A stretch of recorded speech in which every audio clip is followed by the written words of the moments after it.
Shalom to all of you out there in, it's not Radio Land, is it? Video Land, right, that'll do. So we today are going to be dealing with the gifts and the fruit of the Spirit. We say welcome to you. If you haven't before been with us, it's time for you to like, subscribe, and share. However, if you've been with us before, even if you want to talk to us, HebrewApostolic@gmail.com. So today's message, the gifts and the fruit of the Spirit. 1 Corinthians chapter 12, verse 1. For the sake of speed today, I'm going to read and our congregation here will follow. I hope you've got it. 1 Corinthians 12, verse 1. Now concerning spiritual gifts, brethren, I would not have you ignorant. It's amazing to me how many people are just ignorant about the gifts and the fruit of the Spirit and the things of Yahuwah that happen in the Spirit. They just seem to be ignorant of the Spirit world.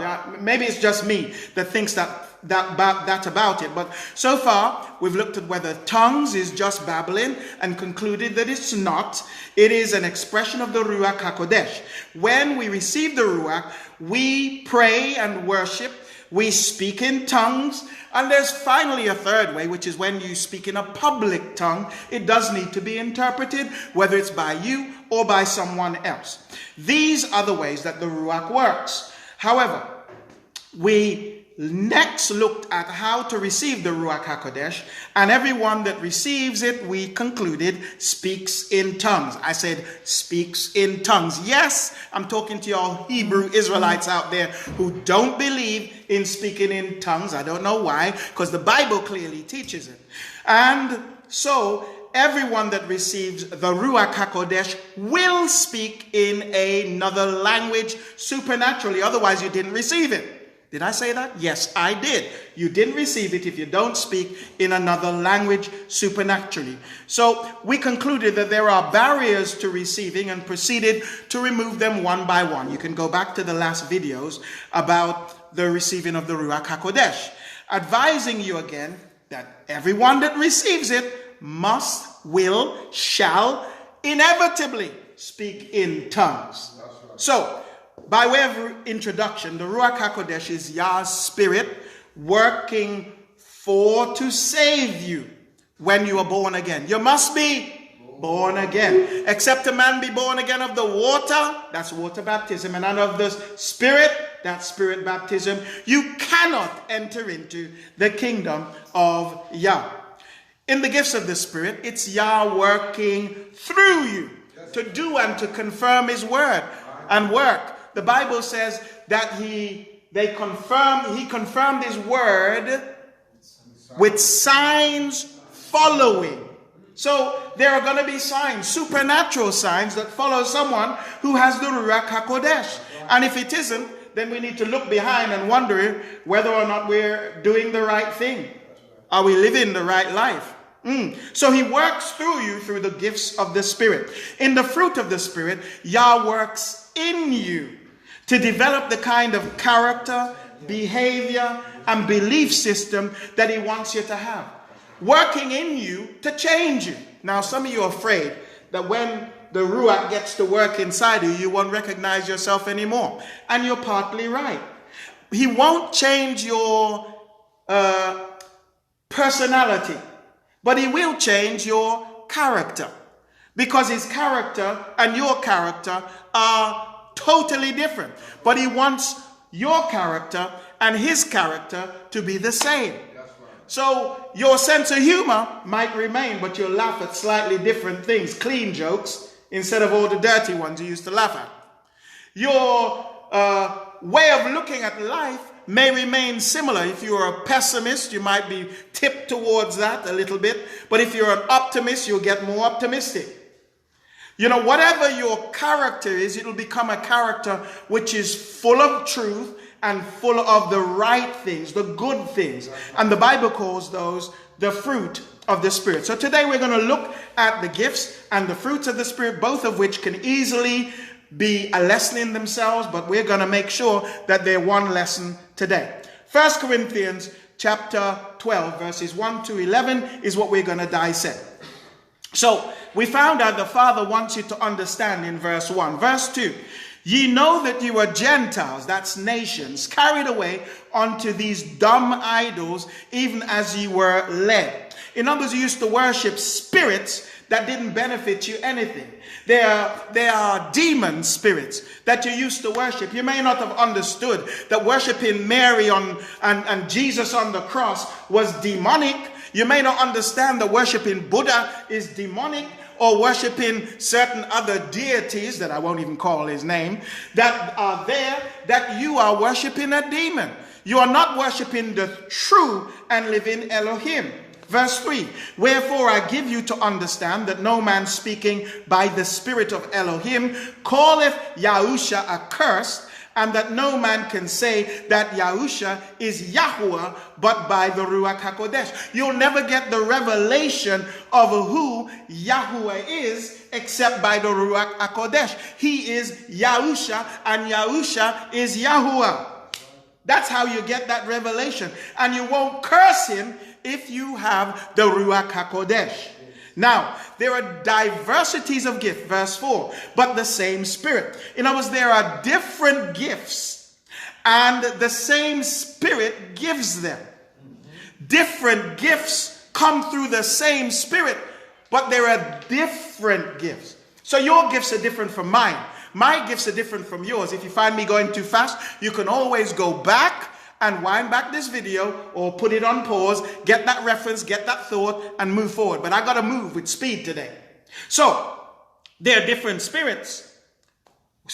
Different spirits in the world, but there's only one Spirit that is the Spirit of Yahuwah, and he gives different gifts. Yes. And verse 5, and there are differences of administration by the same Yahuwah. Differences of administration mean they operate differently. There are different applications, but the same guiding hand. It's Father that guides your spirit to prophesy. It's Father that guides your spirit to speak this or that, or to be inspired in certain ways. And when he inspires you and you yield to him, the gifts will flow. Verse 6, and there are diversities of operations, but it is the same Elohim which worketh all in all. The gifts work differently at different times, but it's still Elohim in operation. In other words, if you are, I don't know, maybe you're called a singing taxi cab driver, and when you sing, you prophesy. Well, if you're in an office, that's not appropriate. So he'll operate differently through you in an office than he does through the taxi driver, than he does through the mom that's at home, than he does through the man who works on the building site. There are differences of operation or administration. When Father uses you, he uses you according to your personality and your gifting. So for instance, some of us are quiet. So let's say he was going to operate through, and let me think now, Brother Dennis. He's probably the quietest in here. So let's say he's going to operate through Brother Dennis. He's going to do it differently if he has to prophesy from, say, if he's going to do it through Brother Ben. Right? He's going to be different because they're different personalities and different persons, though it might be the same gift of prophecy operating through them. Does that make sense? Okay. Moving on, verse 7. But the manifestation of the Spirit is given to every man to profit withal. The purpose of the Spirit is to be of profit to everyone, or to the most people. Why? Not to show off, not to play, but to benefit all or the majority of people. I'll give you an example. Bill Gates came up with an idea that he wanted to have a computer on every desktop, or in everyone's laptop. And since that would be of more benefit than having a big computer in a room in some university, then guess what? That became the dominant idea. Not only that, but it made him extremely rich, because whatever benefits the most people will bring the biggest blessing, or baruch. And so, if you want to know how to get rich, it's very simple. Come up with an idea that will benefit the most people. But Father operates from that principle when he gives you an idea, an inspiration to do something or to say something that will benefit all rather than just a few. And so, verse 8, we move on. For to one is given by the Spirit the word of wisdom. To another, the word of knowledge by the same Spirit. What is the word of wisdom? The word of wisdom is direction. When Father speaks into your life, direction about what to do and how to do it, that is wisdom. Wisdom is knowledge when applied correctly. So, the word of knowledge is just simply information, where Father gives you some information about something. So he may say, there is someone who's been feeling as though an idea is whirling around inside of their head and they can't get it out of their consciousness. That's a word of knowledge. See, I just reached out and grabbed that. And now it doesn't surprise me that one of you here today has had an idea going around inside your head and you can't get it out of your head. It just keeps going around and around and around and around and around and around and around. Is there somebody here that would admit that's you? Just raise your hand. Okay, there you go, there you go, there you go. This happens. That's how you get a word of knowledge.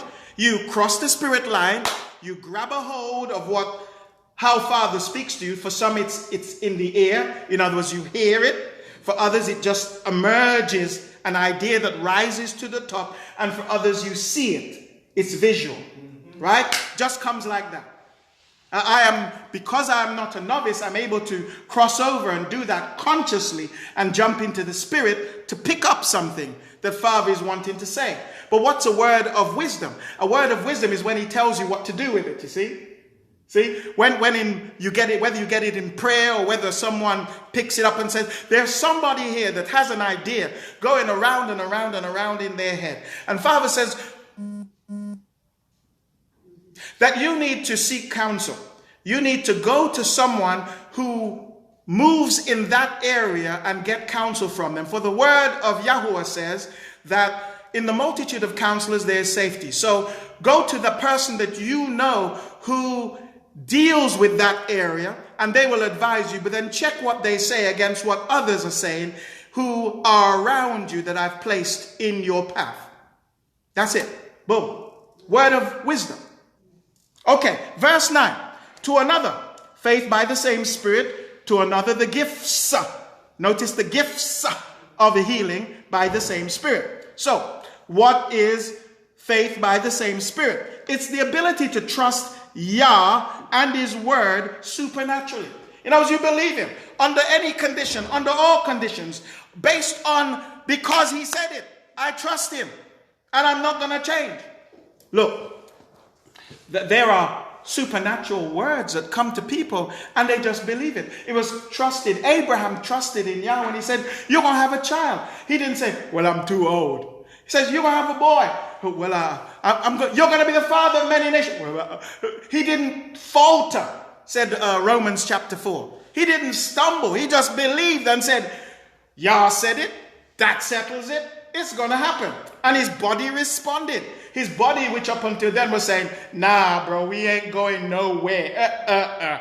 We are certainly not going to do any copulating. No. All of a sudden, his body, yes, sir. His whole body said, we're going to do cop. And Sarah said, yes, ma'am. We're going to do that too. And so now they're able to have a baby when they couldn't before. Why is that? Because Yah said. And they believed it. That's a word of, the gift of faith. It's a supernatural gift that is given to you, the ability to believe. Yes. But the gifts of healing, here's what it means. It means that you might be able to pray for backs. You might be able to pray for heads. You might be able to pray for stomachs. You can pray to grow out limbs easily. You can deal with cancer, and you can deal with blood pressure, and you diabetes, and you get the idea. Everybody may have a special gift whereby they can heal, pray for, to be healed, a specific thing. But some people have a general gift. Just like you have general education and you have special education. You have specific subjects that some people master, and some people are masters of more. Come on now. Somebody say amen. Amen. Verse 10. To another, the working of miracles. To another, prophecy. To another, discerning of spirits. To another, diverse kinds of tongues. To another, the interpretation of tongues. So let's start. The working of miracles. The ability to do miracles. Now, what's a miracle? A miracle is different from a healing. Let me give you an example. Someone has eyes in their head, but they cannot see. I pray for their eyes and they can see. Is that a healing or a miracle? No, it's not. It's a healing. You know why? They already had eyes. It just needed to work. You get it? So now they don't have any eyes in their eye sockets. I pray for them and they can see. That's a miracle.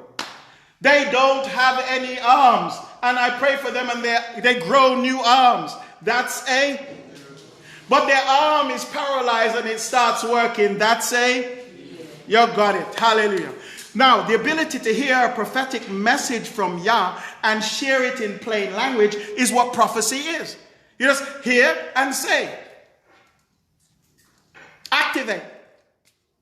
Now, I'm feeling if there's an example in the room, but I don't sense one, so let's leave that alone. Moving on. The ability to tell what spirit is in operation is called discerning of spirit. And there's only 3 basic forms of spirits. It's either the spirit of Yah, the spirit of man, or the spirit of the enemy. Right? Now, when it comes to the spirit of the enemy, you may discern even more closely what type of spirit is in operation. Is it a spirit of infirmity or is it a spirit of uncleanness? Then you may even get closer down and begin to understand what kind of unclean spirit or what kind of spirit of infirmity is in operation. That's what discerning of spirits is. Drilling down to know what spirit is in operation. So you are in a situation and the person is expressing themselves and, they're saying, oh, I, me, my, I, me, my. I am so great. I am so wonderful. There is nothing like me. Oh, I am. What spirit is that? Thank you. Didn't take much working out, did it? Oh, dear. So that's how, but what happens is that as it's an experience thing, as you handle people's spirits, you become quite sensitive to what's happening around you. Spirit of anger is easy to recognize. But there are some other subtler forms of disdain that you may not understand. Rejection is easy to see, but there are other ways that you might be rejected that are subtle within your workplace.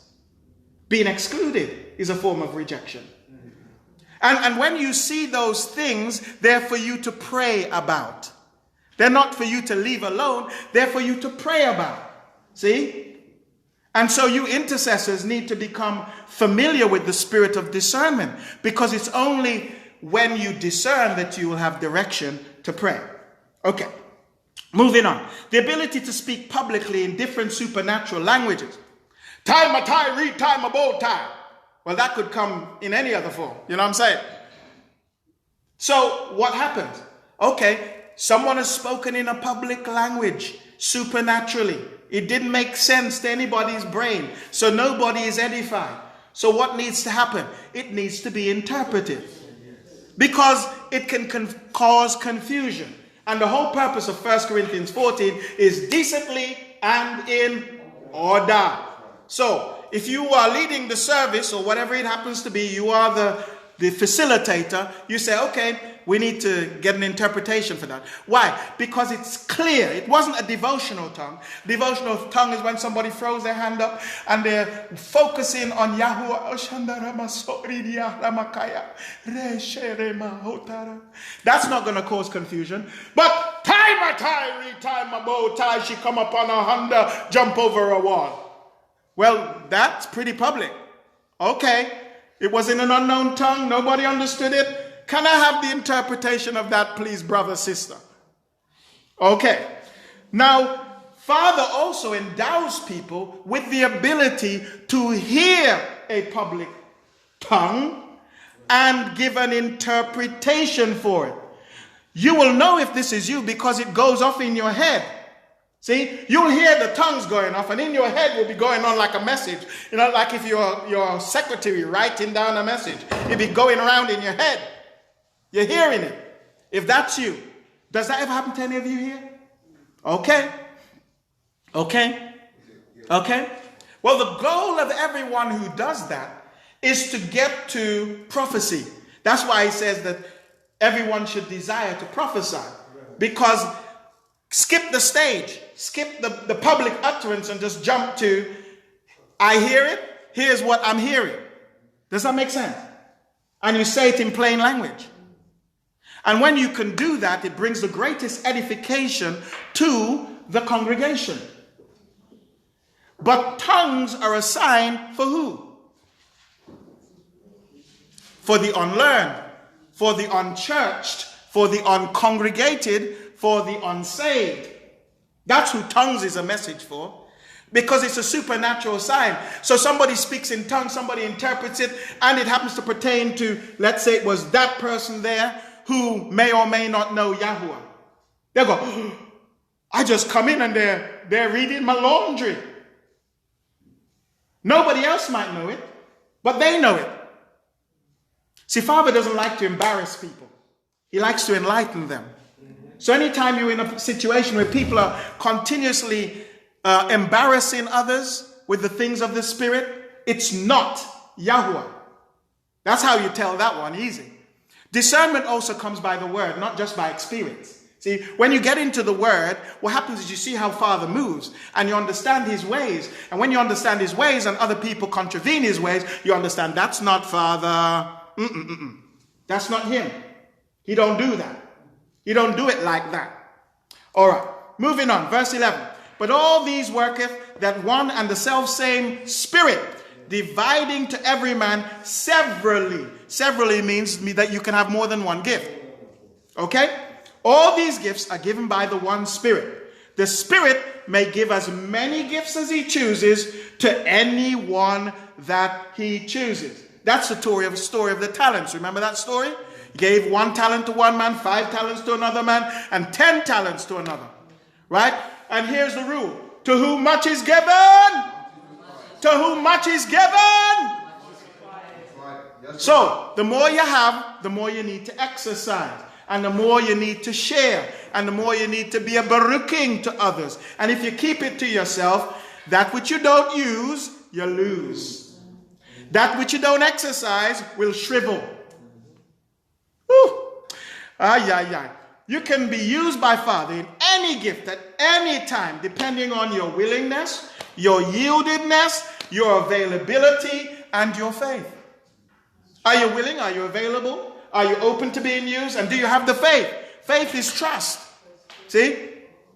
You know, you hear this message going off in your head. And if you say, oh, is it me? Oh, is it Yah? Oh, is it the devil? Oh, I don't know. I better hold my peace. So you don't say a single thing. Then afterwards, something happens and, you know, I had a message for you. Too late. Because they won't believe you now. Because you never did it in faith. It's easy to say afterwards. Afterwards, oh yes, I had a message from the Most High. And this is saying, you just heard my story just now, didn't you? That's why you're telling me it's going off in the head, right? So you have to learn to say something like this. Oh, let's just take a moment out. Let's take a moment. Give Father some praise. Give Father some praise. Something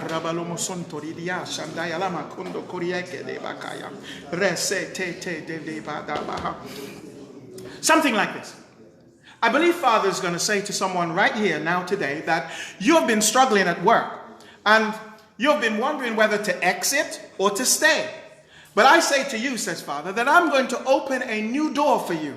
A third option that you've never thought about. Something is going to happen and the door will open for you. That you will be surprised and others will be surprised because they will see something happen that they never believed possible in you and to you. Something good is about to happen to you. Set your expectation, says Father. Set your expectation because I am opening a door for you and it's not many days from now. Now, I can guarantee you there's somebody in this room that has been struggling at their workplace, and that thought, I'm going to leave, has come to you. That thought has come to you.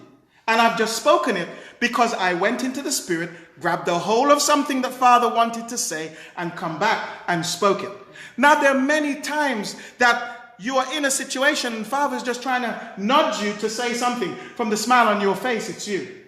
Okay? So there is a nudging that goes on to you, and when the nudge happens, you've got to be sensitive enough to pick it up, especially when you're with other people. You've got to be constantly asking yourself, what are the needs, Father? What are the needs? What are the needs? Is there anything here that you want to say to edify, to bless, to comfort, to encourage this brother, this sister before I leave? Ask. So he wants to work through us, and we must be willing and available or obedient. For if you're willing and obedient, you shall eat the good of the land. The more prepared we are to be used, that means the more prayed up you are, the more likely you are to be used. But if you don't spend any time praying, don't expect to be used. Y'all didn't get that one. So let me just talk to you. They didn't get it. So if you don't pray, don't expect to be used. Because being used is about being prepared. Does that make sense to you? Okay, it might make sense to them now. Okay, right, let's come back. So, when I say through you, the preaching, the teaching, the words, etc., are often a combination of confirmation. So when I preach or when I teach, often I get people come, oh, Pastor, you know, what you're just talking about there. I was watching a video about it at home. Or what you're just talking about there. You know, that's what Father was just saying to me in my prayer time. Or what you just said there, I've been experiencing that. That's because he wants me to confirm the word to you. Or he wants me to share with you something that he's taken you through and solidify you, encourage you. For the apostles and disciples went everywhere and preached the word. But it was Father that confirmed the word with signs following. The Apostle Paul says he preached the word with power and demonstration. So when we preach the word and teach the word, we got to have an expectation that something's going to happen. I expect this place to be full. Why? Because that's the Yah I serve. And the word that I speak and preach and teach is the right thing. So why should he not bless it? It's his word. He watches over his word to perform it. 1 Corinthians chapter 2 verse 4 says this, and my speech and my preaching was not with enticing words of man's wisdom, but in demonstration of the Spirit and power. See, if I preach about healing, guess what I expect? If I preach about miracles, guess what I'm expecting? I preach salvation, guess what I'm expecting? Right. These are other scriptures about gifts such as Romans 12, which deal with the usage of natural gifts in proportion to the size of your faith. The whole Ephesians 4 verses 11 and 12 speaks about special ministry gifts and deals with those ministers and gifts in the ministers for the building up of the body. Whatever the type of gift, we must remember the purpose is to build up the body, not to glorify the minister. So all these ministers that are going around, oh, I am the big cheese, I am the man of God, and glorifying themselves, they give no glory to Yahuwah. It is his body, and it is his people, and it is his word, and he must get the glory. I wish somebody would say amen. Amen. So, essentially, there's a line between the gifts and the fruit. What's that? Love. The love line. Yes, sir. The love line is what makes the gifts work properly. And the love line is what the fruit is about. The fruit of the Spirit is love. Love is the all-encompassing skin of that orange called the fruit of the Spirit. For the orange has segments within it, right? But it's covered with a skin. And the love is the skin, but joy, peace, long-suffering, etc. These are the segments within the orange. Now, when I say love makes it work properly, what do I mean? Okay, I'm going to operate in the gift of prophecy. If I have a motive or the word of knowledge, or the word of wisdom, if I have a motive that is not correct, it will not operate properly. And it's more witchcraft. It's manipulation. Oh, sister, I see that Father is going to open a door for you. And when he does, make sure you bring us 1,000-pound love offering. That's what a whole heap of people are doing nowadays. Oh, for prayer consultations, we're open. Bring your 5,000-pound offering. And we will consult with you in prayer and pray that you be blessed from the top of your head to the bottom of your feet. Come on. Manipulation. Don't be manipulated. Give to a good cause, but don't be manipulated into giving. Don't be manipulated into bowing down and letting people walk on your back or tell you to eat grass or drink of their bath water, all that kind of rubbish. That's right. Rubbish. That's right. So let's deal with the fruit of the Spirit if we can. Remember today we did the front end discussing, so the back end ain't going to be much time. Here we go. Now, let's talk about the fruit of the Spirit. This is Yah's work inside of you. I've already said he wants to give you power over yourself. That's right. You are the problem. Yeah. I am the problem to me. How does he get around that? Gives you power over yourself. Your flesh, it's called. He wants you to overcome your old nature and replace it with a new one. That's right. And the new one is called the fruit of the Spirit. So how do you overcome your natural wrong ways and the ways that you respond to the world? Somebody step on your toe, you punch them out. No, that's not how you do it. He wants to stop you going to and fro like a boat being tossed around by your circumstances and give you stability. Stability. He wants you to be like a rock. Didn't the Bible say in Matthew 7, you can build your house upon a rock or upon a sand? Didn't it say that? That's talking about stability. So the purpose of the fruit is to lead you away from sinful living into righteous behavior. What's sinful living? Well, we already know what that is. Sin is missing the mark. Sin is doing what is contrary to the law. Sin is doing what you want to do and not what Father wants you to do. So when you are led by the Spirit, you will not fulfill the lust of the flesh. But if you are led by the Spirit, then are you the sons of Elohim. So you become more like a son. The more you learn to follow him, the more you follow him closely, the closer you get, and the more like him you become. Ooh, don't ask me to say that again. Galatians 5, verse 22 to 25. We're going to break it down. Galatians 5, 22. Here we go.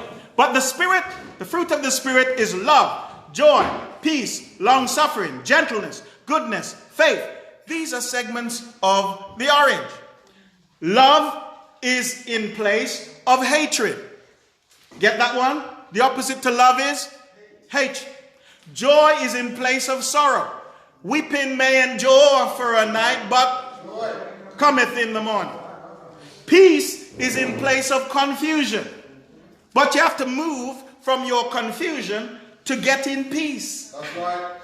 Long suffering is in place of impatience. How long shall I suffer? You keep saying, how long will I suffer? As long as it takes. And you know what long suffering develops? Patience. Thank you very much. Gentleness is in place of roughness. I'm coming from a soldier background, and so I'm used to you do this, you do that, you don't do this, you don't do that. If you do that, finish it. But that roughness had to go. Yes, I had to become more gentle. So fathers moved me from being rough and straight and hard to being softer. I can't tell you I'm there yet. But I'm softer than I was. Goodness is in place of stinginess. Goodness is in place of stinginess. And faith is in place of doubt or unbelief. Doubt is when you vacillate backwards and forwards. Unbelief is when you stubbornly hold a particular way, or else you have no knowledge, you're ignorant, and you hold that way because of your ignorance. But faith is informed. Faith cometh by hearing. So what you hear and know and learn is what you learn to depend on. And so when you learn Father's word in place of what you used to know, you depend upon his word. Amen? Amen. Okay. Now, everybody has strong points and weak points. So some of you might be optimists and full of joy all the time. Woo! You're naturally an optimist, but you're impatient. Now, I know somebody like that. You know, they always have a good face, a good joy level going on, but they can't wait on anything. Always impatient. You know anybody like that? You know, we all have our strengths, don't we? Mm-hmm, mm-hmm, mm-hmm. I see your eyebrows knitting together. Yes, feeling uncomfortable. Woo. Some of you are stingy. That's your weakness. You're stingy. And so Father wants you to become more generous. So what does he do? He becomes stingy to you. And then when you open your hand, he opens his hand. And when you open your hand more, he opens your hand more. And then afterwards you learn giving is better than receive. And the more you give, the more you get. That's right. So the fruit of the Spirit operates in reverse of what you're used to. And the pressures that come into your life are to make you like him, not to break you, to make you. That's right. I said it's to make you, not to break you. That's right. Let's take this one. Meekness, verse 23, meekness, temperance, against such there is no law. Okay. Meekness. What is meekness? Some people think meekness means you're all humble and weak. No, meekness is not humility. Meekness is the ability to withstand pressure while having a good attitude. So Moses is called the meekest of all men. And so meekness and humility are linked. Because you can't have a good attitude under pressure unless you're humble. You get it? But you also have to be able to withstand pressure. Which means you're taking what? What's the modern day word? The modern day word is? Stress. Okay. Now, while I'm talking, let me talk to all you Europeans out there. This is the reason why black and brown people can take stress. Because life has taught us that if we don't take stress, we're going to die.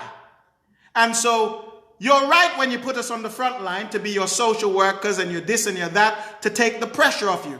Because you have never had it hard. But Father still demands that you learn meekness. Meekness is the ability to take pressure. That's why they put you in reception. That's why they put you on the phone to be duty social worker. That's why they put you on the front line as the police officer. That's why they like to stay behind the desk, because they can't take pressure. All right. Meekness is in place of fragility. You don't be fragile. You can take it. You can take it, and if you can take it, you can make it. Temperance. By the way, that's the reason why a lot of Europeans are offing themselves in America when they lose their jobs, when this go wrong and that go wrong. First thing come to their mind is suicide. Yeah. No, that don't come to my mind. No, baby. Oh, no. In Switzerland, they have the highest rate of suicide, but the best quality of life. Yes, they do. I don't understand it. When life is good, people want to pop themselves off. Temperance is in place of lack of control. Self-control is what temperance is. And to control yourself is the greatest gift of all. Yes. You don't control others. No. That's not what life's about. It's about controlling yourself. Yes. When you want to cuss them out, hold your peace. Yes. When you want to punch them out, hold your fist back. Right. When you feel like you want to go smoke, no. When you want to drink, no. When you want to put drugs in your veins, no. Self-control. That's right. And there's a scripture that I've been trying to find. I've not yet gone through the whole Apocrypha, so I haven't found it. But I know I heard it one time, which is that you will sin less and less. So in other words, if you are tempted to sin and there is a sin in your life, I'm not talking about gross sin now. I'm talking about something you struggle with. You need to sin less and less and less. So you might be on 10 cigarettes. Tell yourself, no, I'm cutting down to 8. Then after you've done that a day or two, tell yourself you're cutting down to 7 and keep going until you're down to none, because that's where you should be. Your body is the temple of the Holy Ruach, the Ruach HaKodesh. So these behaviors, there is no law against being good. Right. No law. There's only law about being bad. You think about it. The real laws are about thou shalt not murder, thou shalt not commit too much noise, thou shalt not fight nobody, thou shalt not lie, steal. They're all bad stuff, right? Making too much noise, they got noise regulations and so on. But against being good or kind or loving and so on, there is no law. There's no law against being good. So good character and good manners has no law against it. Sometimes people won't like it because you say thank you and please, because they are rude, naturally. But the fact that you are not like them, there's no law against it. So be well-mannered. My children, people meet them and they're big men. And if they meet you and you're older than them, they won't call you auntie or uncle. Am I right? Wrong? But they're big men. They don't have to do that. But we taught them from the time they're young to have good manners. And when they go places, people go, you don't need to call me that. And, okay, you don't need to say that, meaning thank you, please, and all that kind of stuff, and be very nice, pleasant. But I know that manners will take you places. Good manners. Who do you prefer? People who have good manners or people who have bad manners? Come on. Do you like rude people around you? Nobody does. Verse 24. And they that are messiahs have crucified the flesh with the affections and lust. You will die to the lust of the flesh when you start to practice these things. The lust of the eyes and the pride of life. The world will not mean the same to you anymore as he begins to change your character. You can have a brand new set of behaviors that recommend Messiah to others. That's the purpose of the fruit of the Spirit. Is that your behavior then says, this person's different. This person is not the norm. What is it that they have a hold of? This is where your lifestyle speaks. This is what it means to be a light unto the Gentiles. Is that we are changed into his image. So he is the light of the world. We are little lights all around the world. That's what we're supposed to be. 25. If we live in the Spirit, let us walk in the Spirit. Yeah. If we determine to live this way, it's called being led by or walking in the Spirit. This is the purpose of fruit, leading the Spirit-led life. The purpose of the fruit is to evidence a changed life. And there are other scriptures that speak of this and tell us to take off the old man, put on the new, and it's all about character. So there's scriptures like Ephesians 4, 17 to 32, Ephesians 4, 1 to 9, Colossians 3, verse 8 to 17, and 1 Timothy 4, 12 to 15. You're going to have to stop it and rewind if you want that stuff. Now, we come to the end of today's lesson, and what I want to say to you at the end is this. Tell him you want him to show you how to work with him. Pray. Say, Father, I got these problems, I got these faults. I'm a bit quick with my temper, or I'm a bit quick with my hand, or I'm quick with my tongue. And say, I need you to show me how to work with you. Because if you're a liar, here's what's going to happen. You're going to get more opportunities to lie. And therefore turn it around and stop lying. More opportunities. And just about to come out and say, bite your tongue and put it back in and say, I'm sorry, but here is the truth. Don't say, I'm telling to tell you the truth. Anytime somebody says that to me, I mean, were you going to lie before? Or did you always lie before? I get a bit suspicious. Don't tell me to tell you the truth. Just tell me the truth. Okay. So understand, Father wants you to make yourself available to be used. Tell him you want him to use you and to show you how to work with him. Number 2, Understand that the things you go through, called problems, is grace at work in your life to overcome your shortcomings and dedicate yourself to not giving up or giving in until you have become. Problems are desired to squeeze out the weak stuff so that the strong can emerge, and the fire boil so the dross can be scraped off. Yes, sir. The water so that the dryness can be quenched. That's what your problems are. Look. Isn't that what we do?